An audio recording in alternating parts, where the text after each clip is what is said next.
estamos considerando la porción de Hechos capítulo 2, sobre todo desde el versículo 17 al versículo 21, donde estamos analizando la profecía de Joel, ¿cierto?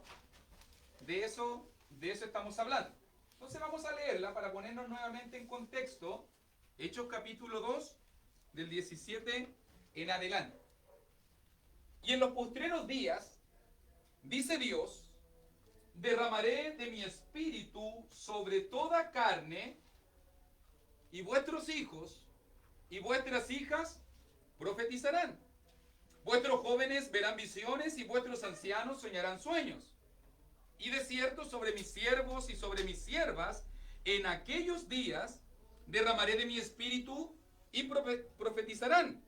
Y daré prodigios arriba en el cielo y señales abajo en la tierra, sangre y fuego y vapor de humo. El sol se convertirá en tinieblas y la luna en sangre, antes que venga el día del Señor grande y manifiesto, y todo aquel que invocare el nombre del Señor será salvo, ¿cierto? Ya hemos visto abundantemente el tema de los postreros días. Hemos visto también en cuanto a la obra del Espíritu Santo, que el Espíritu Santo va a ser derramado, ¿cierto? Habíamos visto que por lo menos la primera parte de la profecía de Joel la entendemos claramente, la entendemos de una manera literal, con el derramamiento, o sea, que Dios está vertiendo, Dios está enviando, Dios está llenando en este caso a hombres y a mujeres con el Espíritu Santo y con capacidades sobrenaturales, ¿cierto? También habíamos hablado acerca de que el Espíritu Santo, la distinción que en el Antiguo Testamento el Espíritu Santo era para unos pocos, unos solos, algunas personas, de una manera momentánea o temporal, pero que la promesa en el Nuevo Pacto, la promesa de los postreros días es que el Espíritu Santo va a ser disponible. Versículo 17, derramaré de mi Espíritu sobre toda carne. ¿Ok? Para que lo entendamos, ¿cierto? O sea que el Espíritu Santo va a estar disponible y se va a manifestar. No tenemos que tener miedo a decirlo. Se va a manifestar en profecía, se va a manifestar en visiones y se va a manifestar en sueños, por si acaso, para que entendamos que desde el momento, desde el día de Pentecostés en adelante, se inaugura, por decirlo de alguna manera, la era apostólica. Y desde ese momento en adelante el Espíritu Santo iba a estar capacitando a los hermanos de una manera sobrenatural, obviamente con propósitos claramente establecidos, con un tiempo y una duración. Ya hemos estudiado en 1 Corintios capítulo 13, por ejemplo, cuando nos da la limitante de qué cosas tienen que suceder para que esta era llegue a su término. Porque nos dice que la lengua, la profecía, la ciencia cesarán, va a terminar, ¿cierto? Cuando venga lo perfecto. Entonces, no es el propósito del estudio. Lo que yo quiero centrarme ahora, porque estábamos mirando en cuanto al tema del lenguaje apocalíptico, pero estuve observando algo que quiero marcárselo en el pasaje. Mire, note muy bien que en el versículo 17 dice, y en los postreros días, quiero que nos fijemos en dos cosas importantes, la manifestación de tiempo y los tiempos verbales. Porque cuando analizamos la profecía de Joel, mirando los tiempos que se mencionan y mirando los tiempos verbales, podemos entender un poquito mejor esta profecía. ¿Ok? Número uno, los tiempos. Por ejemplo, versículo 17 dice, y en los postreros días. También dice versículo 18, hay que hacer la mitad, en aquellos días, plural. Postreros días, plural. Aquellos días, plural. Pero versículo 20, el sol se convertirá en tinieblas y la luna en sangre antes que venga el día del Señor. Singular. Singular. Para que entendamos. O sea que en lo que Pedro está profetizando, cuando dice acá, esto fue lo dicho por el profeta Joel, es el comienzo de aquellos días. Es el comienzo de aquellos días. O sea, yo tengo que entender los postreros días como aquellos días, porque alguien, mire, alguien podría decir, es que yo no entiendo que esta profecía se cumplió de una manera completa en el día de Pentecostés, porque el Espíritu Santo estuvo disponible solo para 3.000 personas y solo en la ciudad de Jerusalén. No vemos que esta profecía se completó de una manera perfecta en el día de Pentecostés, ¿o no? Solamente fue sobre 3.000 personas. Incluso van a venir otros momentos donde el Espíritu Santo va a seguir manifestándose y entregando. Entonces, por eso es que cuando se habla de eso, se dice aquellos días, plural, para poder entender que es un periodo de tiempo. Un periodo de tiempo que comenzó obviamente ahí en Pentecostés, pero es un periodo de tiempo donde Dios va a hacer disponible el Espíritu Santo para toda carne. Y que el Espíritu Santo se va a manifestar. Por eso es que se ve el énfasis en el plural. Pero cuando está hablando de las cosas sobrenaturales que sucedieron, note muy bien ahí, versículo 20, las cosas sobrenaturales, 19 también, prodigios arriba en el cielo, señales abajo en la tierra, sangre, fuego y vapor de humo, el sol se convertirá en tiniebla y la luna en sangre. Todo eso lo vincula no a tiempos plurales, sino a un día particular. A un día particular. Por si acaso, antes que venga el día del Señor. Entonces, lo que estábamos diciendo en la clase pasada, y vamos a ir, por favor, acompáñenme al libro de Joel, para que entendamos la diferencia de la inauguración de aquellos días, con el Espíritu Santo y los dones sobrenaturales manifestándose en la iglesia, y aquel día, mire en Joel capítulo 1, Antiguo Testamento, segundo libro de los profetas menores, Oseas, Joel.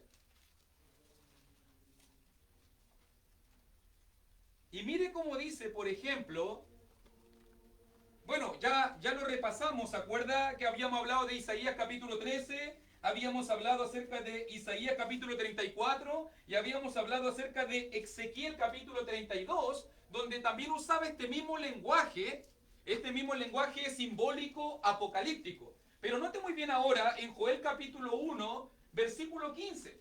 Vamos primero a leer Joel 1:15. Recuerde que Joel también habló de la profecía en el 2:28 del Espíritu Santo. Joel es un libro muy profético, hermano, muy bueno, es muy bueno para entender.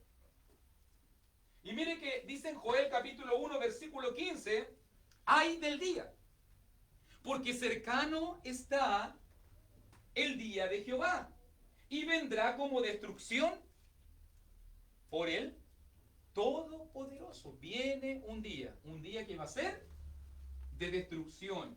El día de Jehová, lo dice aquí en Joel 1:15. Y si usted mira en el capítulo 2, avanzando un poquito, capítulo 2 de Joel ahora. Joel es cortito, así que yo creo que si explico esto va a entender súper claro el libro de Joel. Y en Joel capítulo 2, versículo 1 dice, tocad trompeta, ¿dónde? En Sión. ¿Qué es Sión? Bíblicamente, que siempre se habla del monte de Sión. ¿Qué es el monte de Sión? Bíblicamente. ¿Qué es el monte de Sión bíblicamente?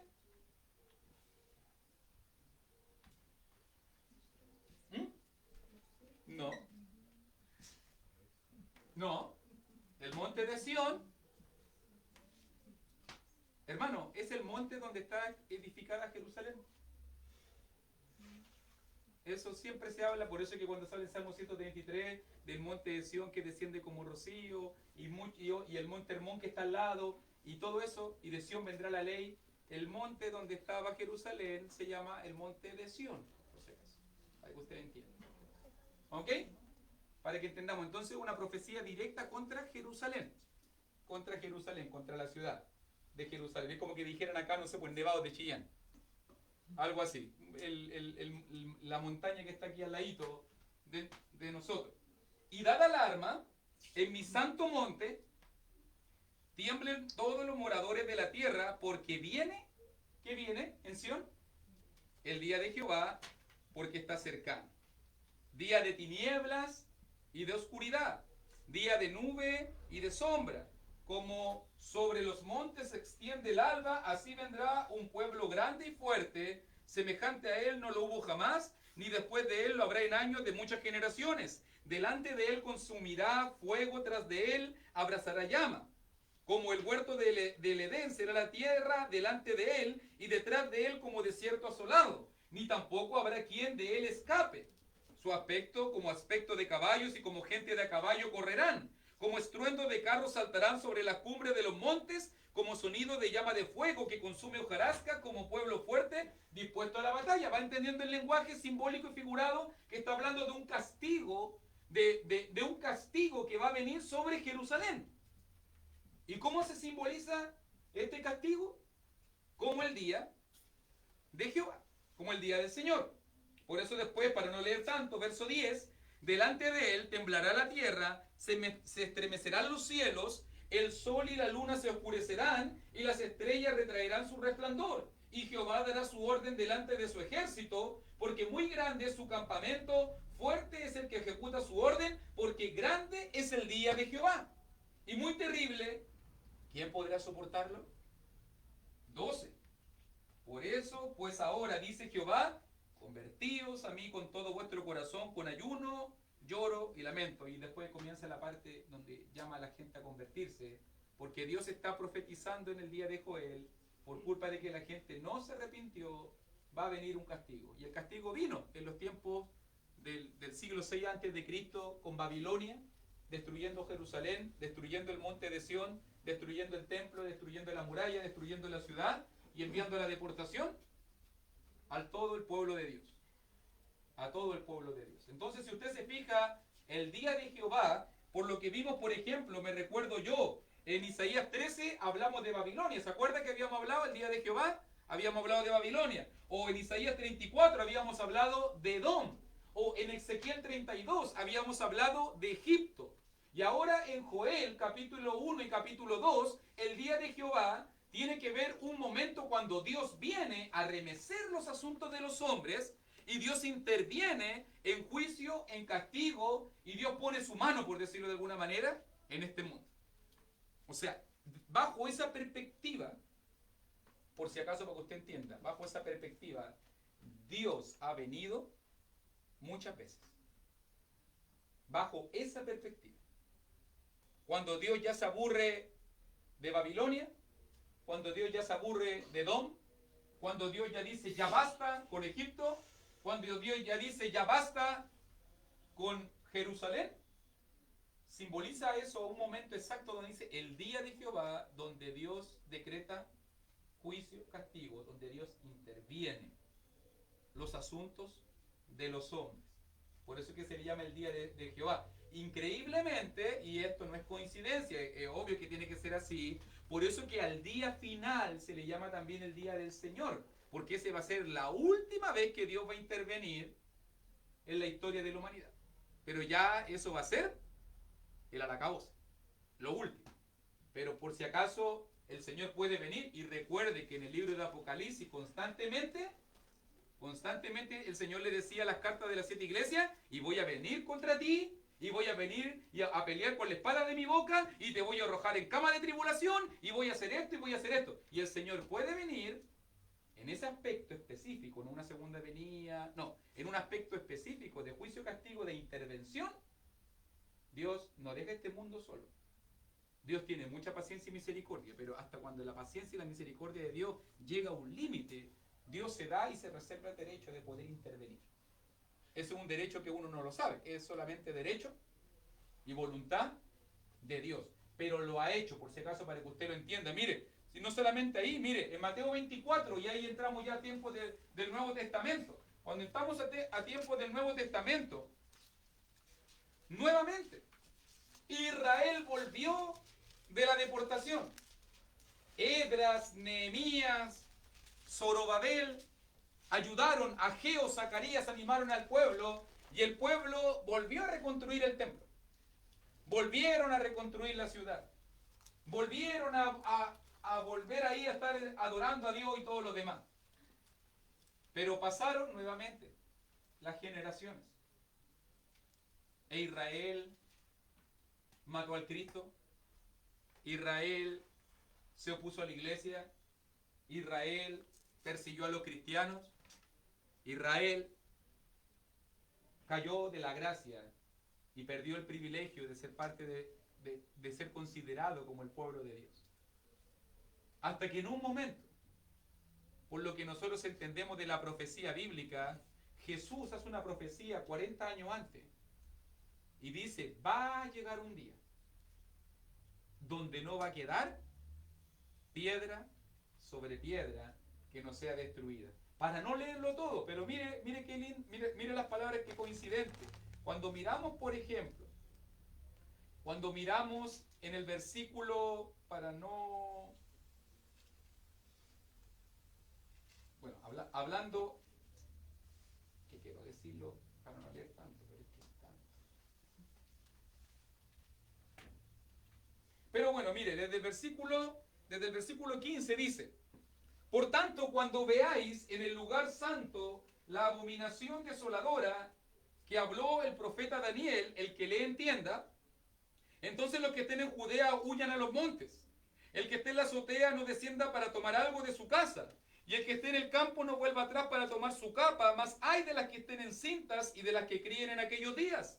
Orad pues que vuestra huida no sea en invierno ni en día de reposo, porque habrá entonces gran tribulación, cual no ha habido desde el principio del mundo hasta ahora ni lo habrá. Y si aquellos días no fuesen acortados, nadie sería salvo. Más por causa de los escogidos, aquellos días serán acortados. Entonces si alguno dijere, mirad, aquí está en el Cristo, o mirad, allí está, no lo creáis, porque se levantarán falsos cristos y falsos profetas y harán grandes señales y prodigios de tal manera que engañarán, si fuese posible, aún a los escogidos. Ya los he dicho antes. Así que si os dijeren, mirad, está en el desierto, no salgáis, o mirad, está en los aposentos, no lo creáis. Porque como el relámpago que sale del oriente y se muestra hasta el occidente, así será también la venida, mire cómo se llama este tiempo, la venida del Hijo del Hombre. Porque donde quiera que estuviera el cuerpo muerto, allí se juntarán las águilas. E inmediatamente después de la tribulación de aquellos días, ¿qué va a pasar? El sol se oscurecerá y la luna no dará su resplandor. Mire, lo mismo que estamos diciendo en Hechos. Y las estrellas caerán del cielo, y las potencias de los cielos serán conmovidas. Entonces aparecerá la señal del Hijo del Hombre en el cielo, y entonces lamentarán todas las tribus de la tierra, y verán al Hijo del Hombre viniendo sobre las nubes del cielo, con poder y gran gloria. Lenguaje simbólico, lenguaje apocalíptico. Y enviará a sus ángeles con gran voz de trompeta, y juntarán a sus escogidos de los cuatro vientos, desde un extremo del cielo hasta el otro. Estoy leyendo para llegar al clima de lo que quiero decirle. De la higuera aprended la parábola cuando ya su rama está tierna y brotan las hojas, sabéis que el verano está cerca. Así también vosotros, cuando veáis todas estas cosas, conoced que está cerca a las puertas.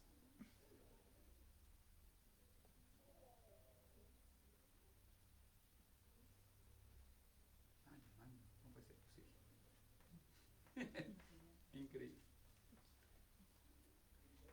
Así también, 33, para que no perdamos el hilo, así también vosotros, cuando veáis todas estas cosas, conoced que está cerca a las puertas. Pero nota ahora el 34. Todo esto que yo he leído, que usted está observando, todo esto, dice verso 34, de cierto os digo que no pasará esta generación, la que está Jesús diciendo, hasta que todo esto acontezca. O sea, todo eso sucedió en la misma generación que Jesús lo está diciendo. Y uno dice, ¿y cuándo el sol se convirtió en sangre y vino Cristo y la luna y la estrella y cayeron las potencias? Vino.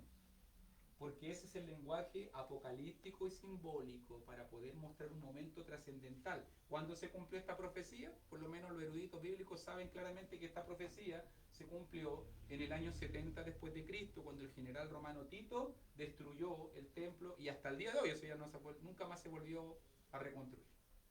Entonces, en este caso Tito, fue el agente de Dios, por decirlo de alguna manera, un general romano, y destruyó de una manera tan radical, que no quedó ni siquiera piedra sobre piedra. Lo único que quedó, eso que se le llama el muro de los lamentos, es una muralla externa que ni siquiera era parte del templo, sino que era una cuestión que estaba afuera, para limitar algunas cosas, porque recuerden que en el templo no entraban las mujeres, en el templo no entraban los de otra raza, los que no estaban circuncidados, había un montón de cosas que tenían límite.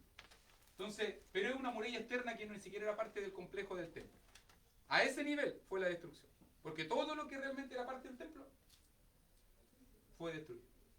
Pero se simboliza con estas palabras, por si acaso. Entonces, cuando uno va al libro de los Hechos, yo creo que ya ha entendido la idea. Que cuando habla del día del Señor, de la venida del Señor, y cuando está usando este lenguaje simbólico de los astros como moviéndose, la luna oscureciéndose o volviéndose sangre, el sol cayendo, las estrellas cayendo, lo que está, recuerde que los astros celestes, si usted se fija muy bien, los astros celestes simbolizan poder, el lenguaje apocalíptico, poder. Entonces, para que usted entienda, es como que Dios esté diciendo, yo puedo incluso hasta las esferas de poder más grandes, conmoverla y destruirla. Fue capaz de destruir Edom, fue capaz de destruir Babilonia, fue capaz de destruir Egipto, fue capaz de destruir Jerusalén. 2 o 3 veces pasó esta destrucción, por si acaso. Dios puede hacer lo que sea en el reino de los hombres. Y eso es lo que está marcando ahora.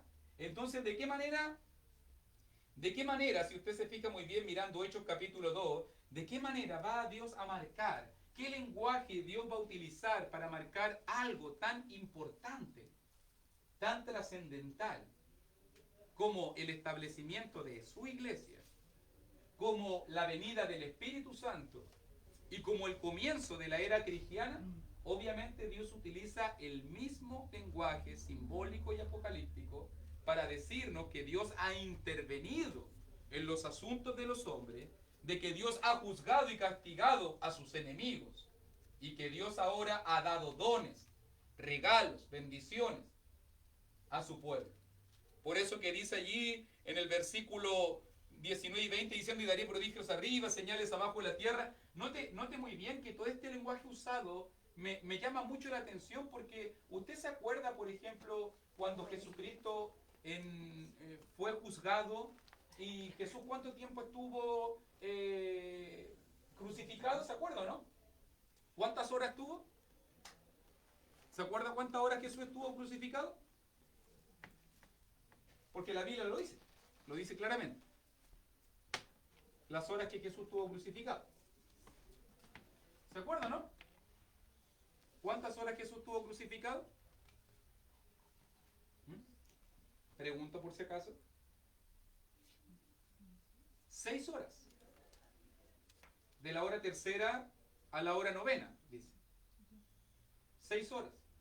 Y de la hora tercera a la hora sexta, hasta las 12 del día, no hubo nubes. Hubo luz. Hubo claridad. Pero desde la hora sexta a la hora novena, hubo tinieblas. Hubo tinieblas. Por lo menos en la Tierra Santa, por decirlo de alguna manera.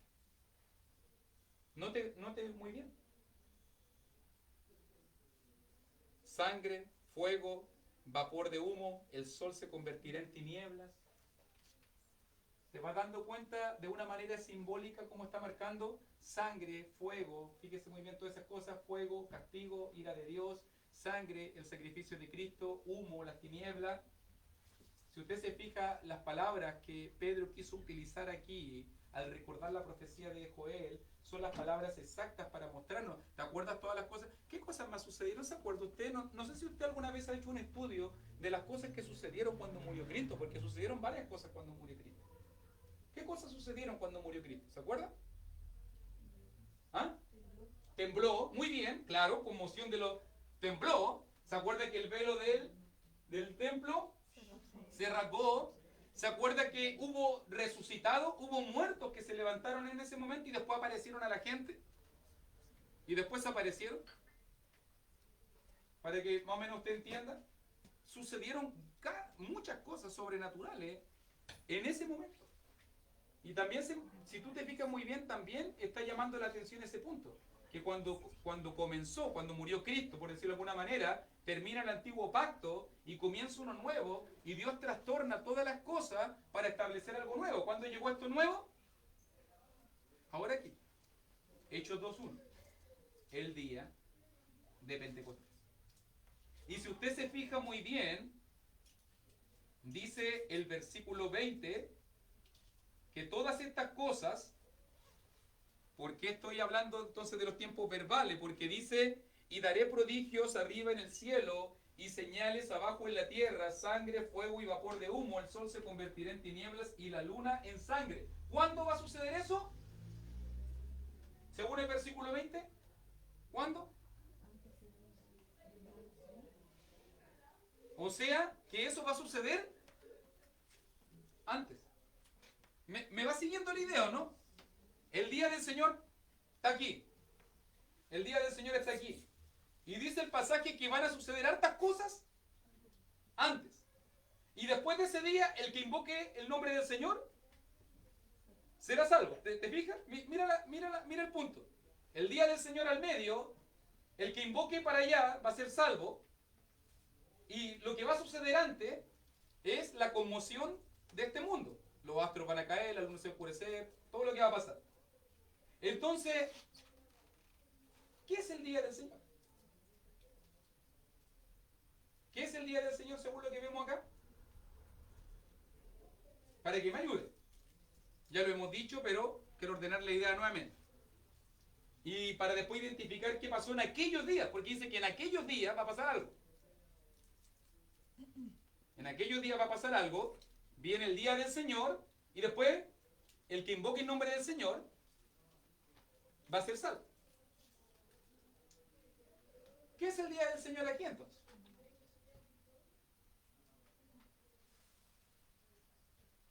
¿Qué es el día del Señor aquí en Hechos capítulo 2, versículo 20, ya viendo Isaías, ya viendo Ezequiel, ya viendo Joel, ya viendo Mateo capítulo 24, y todo marcando de que el día del Señor se marca como un día trascendental donde Dios interviene los asuntos de los hombres? ¿Qué sería en este caso entonces el día del Señor aquí? El inicio de la iglesia. El inicio de la iglesia. El día del Señor es el día de Pentecostés. El día del Señor aquí es el día de Pentecostés, o sea, el 33 aproximadamente, estoy hablando con una aproximación, pero el 33 o 30 después de Cristo, en el día de Pentecostés en Jerusalén, comenzó el día del Señor. ¿Y qué cosas sucedieron antes? Los señales, los prodigios. ¿Cuándo sucedió eso? 40 días antes. Cuando Jesús murió, fue sepultado y resucitó, por si acaso. Para que usted más o menos vaya entendiendo la secuencia del pasaje. O sea, cuenta de cosas maravillosas que sucedieron antes del día del Señor, que eso tiene que estar simbolizando el castigo que Dios manifestó sobre la vida de Cristo, el despojo de Satanás de todo poder y autoridad cuando le quita la llave, y todo lo que sucedió en esa transición de 40 días, para que ahora, Cristo como Rey, ahora envía al Espíritu Santo, y ahora comienza la iglesia del Señor. Y ahora de aquí en adelante, desde este día del Señor, el que invocar el nombre del Señor será salvo. Y eso se sella ese mismo día, porque 3.000 personas invocaron el nombre del Señor, o como 3.000 personas, para ser más exacto, y fueron salvos. Para que entiendan. Pero es solamente el lenguaje simbólico. El lenguaje simbólico y apocalíptico que se usó para mostrar los sucesos que sucedieron antes del día de Pentecostés, y que todo esto se sella con la venida del día del Señor, cuando viene, en este caso, el Espíritu Santo desciende, cuando la iglesia es conformada, y desde aquí en adelante nos queda versículo 21, y todo aquel que invocar el nombre del Señor será salvo.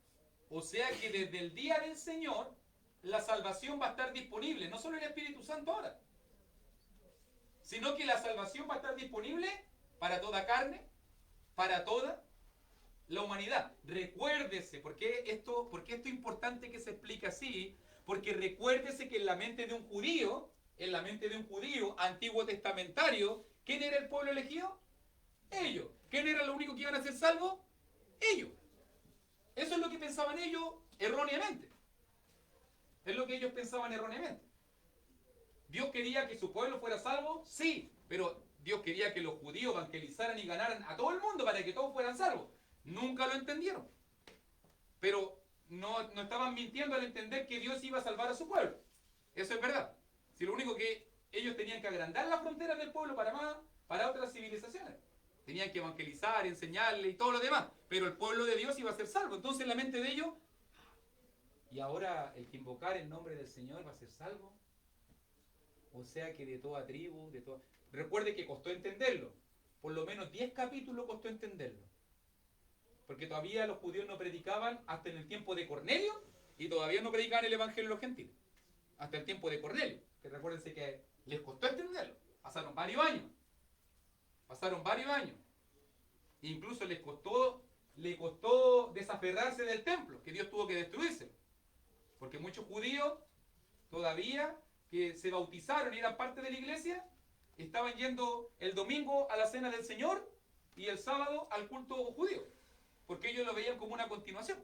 Era algo así. ¿Y dónde estaba la iglesia siempre? En el templo.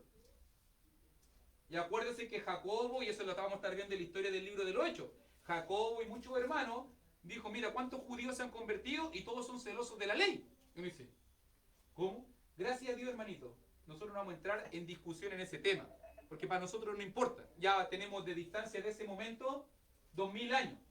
Pero para ellos fue difícil desligarse de ciertas cosas que habían practicado por miles de años. ¿Cierto? Yo siempre me pongo a pensar, comentario aparte, pero siempre me pongo a pensar, imagínense, póngase en los zapatos solamente, que usted toda su vida fue de una religión. Toda su vida fue de una religión y practicó la religión de esta manera, hizo las cosas así, y de repente llegue un loco, porque así veían a Jesús. Y que le digan, no, no es así. Es ahora de esta manera. No, pero sí, ¿cómo? Si la ley me dice, yo leo la ley, y ellos leían los pergaminos, y así se adoran. Y está el templo ahí, po, y matamos animales, y llevamos el diezmo. Pero si estamos haciendo esto por miles de años, tiene que haber sido súper difícil de aceptar. Por eso es que en ese momento Jesús y los apóstoles tuvieron que orar milagros para mostrar el sello de la aprobación de Dios, de que este era el cambio, de que Dios estaba mostrándole la aprobación. Porque imagínate, uno llega y no da ni una prueba de nada. Che, este está hablando porque era hablar, ¿no? Porque se inventó en la cabeza que es una nueva religión. Pero Dios tuvo que mostrar su sello, mostrando cosas sobrenaturales para que la gente entendiera. Ah, como pensó Nicodemo. Ah, o sea que si todos los poderes que hace es porque Dios está con él. Porque si no tuviera poderes, entonces Dios no está con él. Y fue un proceso de transición que comenzó aquí en el día de Pentecostés, que vamos a ir viendo paulatinamente cuando vamos estudiando el libro de los Hechos. Pero póngase en los zapatos de ellos. Tiene que haber sido difícil. Yo por eso es que no lo juzgo ni lo critico por sus decisiones. Recuérdese que Pablo fue uno de los apóstoles que más habló en contra de la ley. Lo persiguieron, lo mataron en cuanto a eso. Pero un día lo pillaron en el templo pelado, haciendo un voto. Y uno diría, ¿cómo Pablo anda haciendo un voto en el templo? Si eso no es judío. Y se cortó el pelo y lo ofreció a Jehová en el templo de Jehová. Y ahí lo pillaron, ahí cayó preso en el templo. Es como que uno fuera a otra iglesia y te pillan ahí justo y te funaron y quedaste ahí. ¿Qué estás haciendo acá? No, yo. Le costó. Y Pedro compartía después cuando llegaba. Y Pedro, y también comía chancho nomás, dale, comía el sacrificado a los dioses, y después venían los de Jacob. Oh, hermanito, disculpen. Les costó. Fue una transición. Pero desde este momento en adelante comienza una nueva era en la historia de la humanidad. Desde ahora en adelante la salvación va a estar disponible. Quiero marcar ese punto. La salvación va a estar disponible a toda persona. El Espíritu Santo va a estar disponible a toda persona. Ya se marcó el preámbulo impactante, fuego, ruido de viento, las lenguas. En ese momento la multitud se reúne y ahora Pedro va a decir, varones israelitas, 22, oíd estas palabras. Nota el contexto. Ya explicó la profecía. Más encima Pedro se muestra como erudito. Más encima estos tipos que son del vulgo y sin letra, no tienen ni estudio, y me habla de la ley y me cita Joel capítulo 2. Aquí allí. ¿Sabe Pedro? Recuerde que no había Biblia. Por si acaso, para que una persona citara la Biblia significa que tenía que ser muy estudiosa. Usted no iba a andar por los pergaminos para andar citando, para que usted entienda, ¿cierto? Hoy día usted tiene una ventaja, usted anda con los pergaminos en la mano, ¿cierto? O algunos dicen en el celo, pero tiene la posibilidad de poder verlo. Ellos no.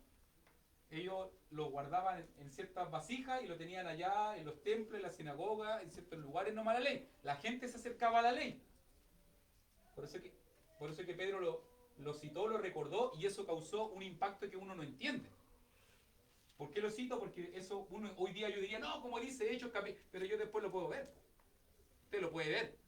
Pero para que alguien diga algo así es porque está hablando con autoridad. Está hablando como lo escriba, como los rabinos.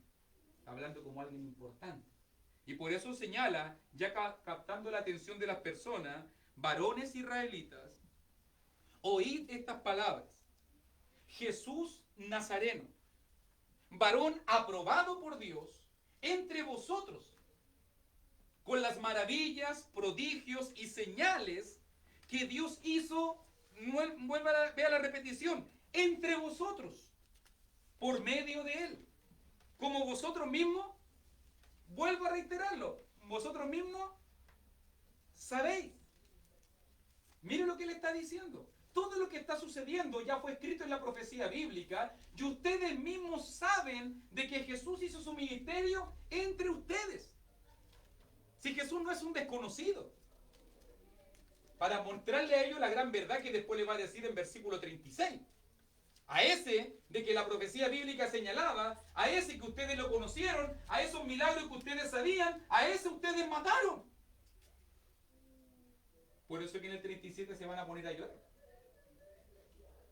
Y van a pedir la salvación porque se dieron cuenta, chuta.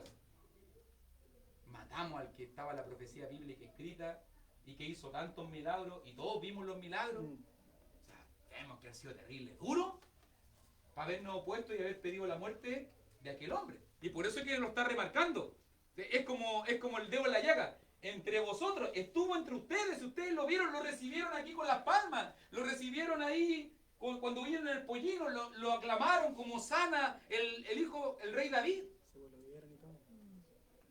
Ellos lo vieron, como ustedes mismos sabéis. Pero note esto. Y esto es más increíble porque pasa Pedro de lo que ellos sabían. Note ahora versículo 23, pero que es muy importante. Versículo 24. Pasa Pedro a hablar de lo que ellos sabían, a hablar de lo que Dios sabía. A este Jesús que ustedes lo vieron, que estuvo entre ustedes, que ustedes sabían los milagros que hacía, las enseñanzas que daba, a este entregado por el determinado consejo y anticipado conocimiento de Dios. Ustedes no sorprendieron a Dios. Dios sabía que todo esto iba a pasar. ¿Usted cree que tomaron por sorpresa a Dios? ¿Usted cree que a Dios se le pasó esto, que le mataran a su hijo? Dios lo sabía. Para que usted entienda que son niños jugando en la mano de Dios. Ustedes tomaban decisiones. Ustedes pedían a Barrabás. Ustedes trataban de hacer cosas. Judas lo vendió. Pedro lo negó. O todo lo que lo hicieron. Pero Dios lo sabía. Note muy bien, aquí está. En este caso la presencia de Dios. La omnisciencia de Dios. Presciencia cuando hago el conocimiento previo, que se dice en primera de Pedro. Omnisciencia cuando hablo de que Dios tiene todo conocimiento. Dios sabía todo lo que iba a pasar. Y aún así permitió que Cristo enfrentara todo lo que enfrentó. A este, entregado por el determinado consejo de Dios, ustedes no tomaron la decisión. Ustedes creían que tomaban la decisión. Pero Dios ya lo sabía. Ahí está la omnisciencia. Para que usted entienda que es un punto que yo creo que tenemos que analizarlo bien. Porque esto lo podemos aplicar a cualquier ámbito de la vida. Porque si usted se fija, hay dos voluntades aquí que chocan. Hay dos variables que están constantemente en oposición. En la decisión de la muerte de Cristo, como en las decisiones que tú tomas. Como en las decisiones que yo tomo. Porque por un lado está el libre albedrío. Alguien diría, ¿cómo eso? Si ¿acaso Dios me obligó a tomar esta decisión? No. Pedro está culpándolo de la decisión que tomaron. Ellos fueron responsables por la decisión que tomaron. Judas fue responsable por haber vendido al Hijo de Dios.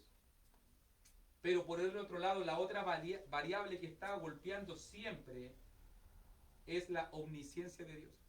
Que aunque Dios sabe las decisiones que tomamos, Dios las respeta tanto como las conoce, que Él prevé el plan. Y Él sabe cómo las cosas se van a hacer. Y al final pareciese que todo es su maravilloso y soberano plan. Tú no te das ni cuenta. Y uno cree que toma decisiones. No, yo hago esto. No, si yo hago acá. Pero Dios ya lo sabía. No lo sorprende. No lo sorprendió la muerte de su hijo. Judas tomó decisiones. Los romanos tomaron decisiones. Los judíos pidieron la muerte de Jesús. Todo el mundo en ese momento estaba tomando decisiones. Y ahora Pedro se para delante de ellos y dice, Dios lo sabía todo, estaba profetizado. Tenía que ser así, era la única manera de salvarlo. Para que ustedes entiendan cómo lo respeta Dios, que esa era la única manera de salvarlo, y Dios tuvo que respetar todas sus horribles decisiones, y aún en medio de sus horribles decisiones, Dios igual hizo su plan, y lo salvó. A la costa, a la vida de su propio hijo. Pero ahí lo dice, el anticipado conocimiento de Dios. Eso significa que tus decisiones no sorprenden a Dios, hermano. Dios sabe todo lo que nosotros vamos a decir. Al hombre tú lo puedes engañar. A las personas tú puedes hacerte más justo, menos justo, más espiritual, menos espiritual, más enfocado, menos enfocado. Eso es algo que uno puede, al hombre lo podemos eludir. Pero a Dios no le sorprende, Dios sabe lo que va a pasar. Incluso la omnisciencia de Dios es tan grande, para decirle en tiempos modernos, que Dios ya vio la película completa, vio el Blu-ray 3 veces. Ya Dios vio la película completa. ¿Y cómo sabemos eso? Porque nos reveló Apocalipsis 20, 21 y 22. Nos reveló el juicio, nos reveló el cielo nuevo, nos reveló la nueva Jerusalén, nos reveló el Edén. Y ya nos mostró quiénes estaban ahí. ¿Y saben quiénes son los únicos que no saben eso? Nosotros. Yo no lo sé. Y eso me tiene que mantener ahí. ¿Me puedo caer? Y eso me debería mantener a mí así. Porque imagínate que Dios te diga que vaya a estar en el cielo. Y que sepáis más o menos el día de tu muerte. El último día, en el último momento me arrepiento. ¿O no? Pero como tú no conoces, por eso es que siempre están lidiando y chocando estas fuerzas del libre albedrío versus la omnisciencia de Dios. Pero Dios ya lo sabe todo, hermano. Dios sabe quiénes van a ser fieles, Dios sabe quiénes se van a salvar, Dios sabe quiénes van a perseverar. Dios lo sabe, tú no lo sabes. Tú tienes que asumir tu limitada y pobre posición en este mundo. Eres un simple cristiano que tiene tus luchas, que tiene que tomar decisiones, pero tus decisiones no van. Si eso es para que usted entienda. Usted cree que Dios se sorprende y dice, oye Luis, la decisión que tomó. Oye, mira el Rodrigo, lo que está haciendo. ¿Usted cree que eso le sorprende a Dios? ¿Usted cree que eso le provoca algo a Dios? Dios es Dios. Él está en el trono, Él gobierna. Él ya ha tomado todas las decisiones que tenía que tomar y ahora somos nosotros los que tenemos que descubrirlas. Somos nosotros los que tenemos que sintonizar con esa voluntad. Pero Pedro se nos dice, ¿ustedes creen que estaban matando al Hijo de Dios? Hicieron exactamente lo que tenían que hacer para que el plan se cumpliera. Tenían que hacer eso. Y no por obligación. Porque Dios los conocía y Dios conocía su perverso corazón. Y por eso Dios dejó que tomaran esa clase de decisiones. A este entregado por el determinado consejo y anticipado conocimiento de Dios, prendisteis y matasteis por mano de inicuos, crucificando. Note todos los verbos que estaba usando ahí.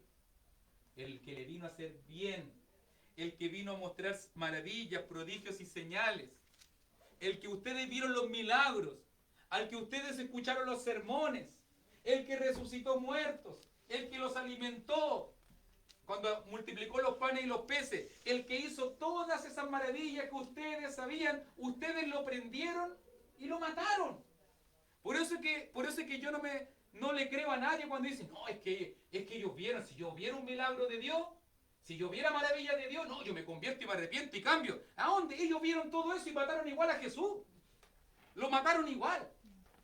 Yo doy gracias a Dios por vivir en esta época, soy súper honesto. Lo más probable es que si hubiera vivido en esa época hubiera estado ya tirando piedra y yo, ¡mátenlo, mátenlo! Así uno hubiera andado. Lo más probable.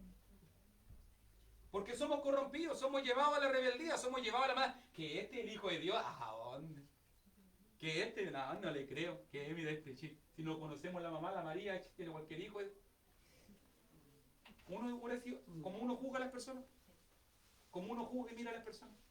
Hubiese un carpintero, mira, piñufla, por último, si es hijo de Dios, que sea un rey, pues mira, un tipo que no tiene ni para comer, que no tiene ni casa, que lo tienen que alimentar unas mujeres. Porque ni siquiera él tenía para su sustento. Hermanas benevolentes le ayudaban en su sostenimiento. Lo más probable es, como evaluamos hoy en día, a un líder religioso, hubiésemos menospreciado a Jesús. No lo hubiésemos querido seguir. No hubiese representado el éxito que nosotros pensamos que debería ser. Pero Dios no mira las cosas como las miramos nosotros. Y a través de ese humilde y pobre hombre, por decirlo, mirando desde hombre, porque era Dios, Dios quiso salvar a este mundo. Y eso no le sorprendió. El punto es que la historia del hombre es siempre esa. Nosotros comparamos, nosotros criticamos, nosotros miramos, nosotros nos desilusionamos. Y a lo mejor usted tiene que preguntarse por qué tal vez Judas fue capaz de entregar a Cristo. ¿Será que se desilusionó de la visión de lo que él pensaba que iba a ser el Mesías? ¿Será que tal vez pensaba de que estaba haciendo un bien al quitar de la tierra a ese hombre? ¿Por qué los discípulos salieron huyendo si vieron cuántos milagros? Si por 3 años y medio viste que sanó, que resucitó muerto, que alimentó, que todo lo que hizo, y en el momento que ahora cuando te van a perseguir se le arrancando, ¿que acaso no te podía librar de todo esto?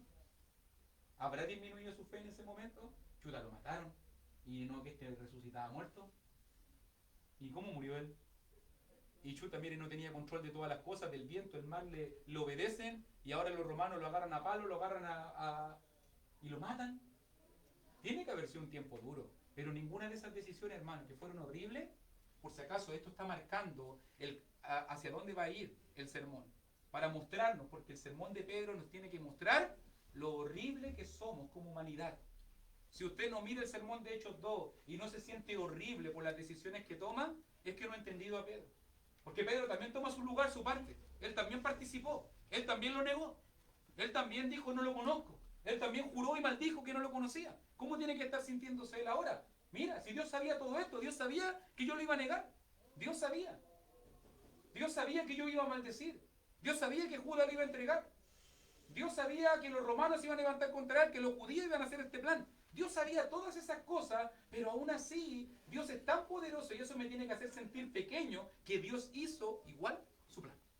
Igual, bueno, en hecho cuando uno habla de todo lo que padeció Cristo, todo, también no tenemos que narrar la artimaña de Satanás, porque igual Jesús le dice, el diablo ha pedido ser anteados como a trigo, o sea, y se refería a ese preciso momento, o sea, claro.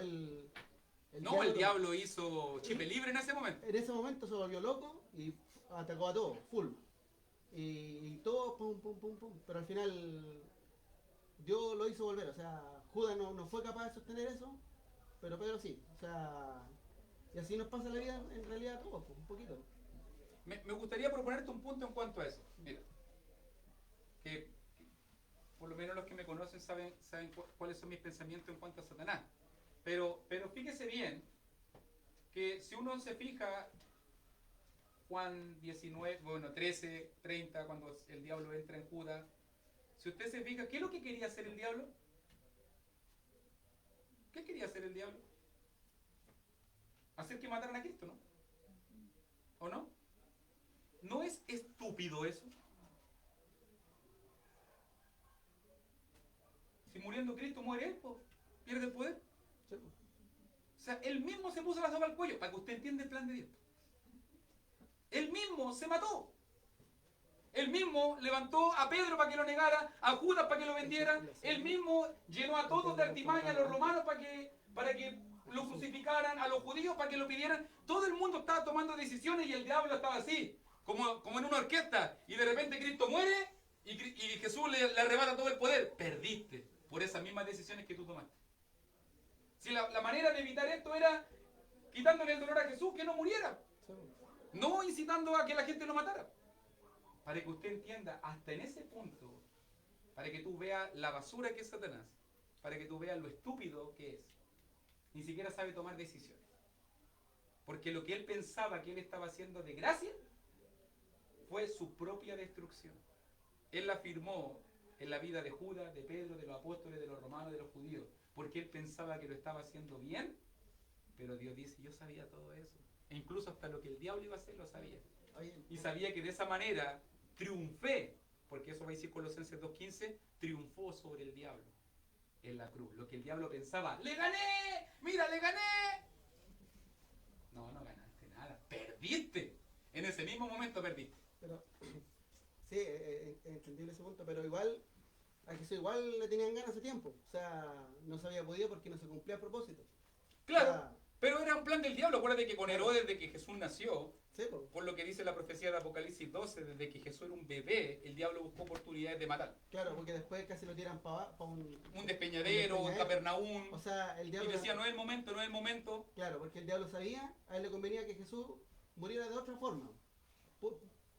Podría haber pensado, o sea, mejor lo tiro al suelo, o lo mato cuando chico, o lo busco aquí, o la tentación cuando estuvo ahí, lo mato de alguna forma, antes de... Bueno, eso del diablo. Pero a lo mejor también buscó arrebatarlo antes. Pero eso muestra, eso muestra la estupidez de él, pues, porque Sí. en su manera de pensar, matar a un niño, despeñar a un hombre, pensar esto, pensar acá, al final las cosas no pasaron como ni él quería, Ni como él quería. ni como él pensó que era lo más sabio, ni que él pensó que Claro. de esa manera se quitaba el problema, acabando a Cristo. Claro, Y no se daba cuenta que el punto de acabar a Cristo era el que se ponía en problema, era él. Porque ahora Cristo iba a tener todo el poder y la autoridad para quitarle todo. Y por eso que de ese momento en adelante, usted después puede ver la profecía de Apocalipsis capítulo 12, nos va a mostrar la batalla en el cielo y el diablo es echado. sí. Es echado literalmente a la tierra porque ya no tiene nada más que hacer en el cielo. Si el diablo se mantiene por lo menos hasta ese momento, Satanás os ha pedido para zarandearos como a trigo. Hasta antes de la muerte de Cristo todavía el diablo tenía cierta potestad de poder pedirle algo a Dios. Pero después de eso, se cavó su propia tumba. Y él cae a la tierra, por decirlo de alguna manera, por eso es que Jesús en Lucas dice, yo veía a Satanás que caía como un rayo a la tierra, y es porque lo está profetizando y lo que va a pasar. Y en este momento ya el diablo no tiene ni arte ni parte. Él ya no puede estar en el cielo, ya no puede estar en la presencia de Dios. Ella no puede. Desde el momento de la sangre de Cristo, dice Apocalipsis capítulo 12, y muchos otros pasajes que hablan de eso, el diablo, los demonios y todo ello no tienen arte ni parte en el cielo. ¿Y quién tomó esa? ¿Y quién fue el que incitó todo eso? Él mismo, por las decisiones estúpidas que tomó. ¿Cierto? ¿No era más fácil dejarlo tranquilo? Si uno lo analizara ahora.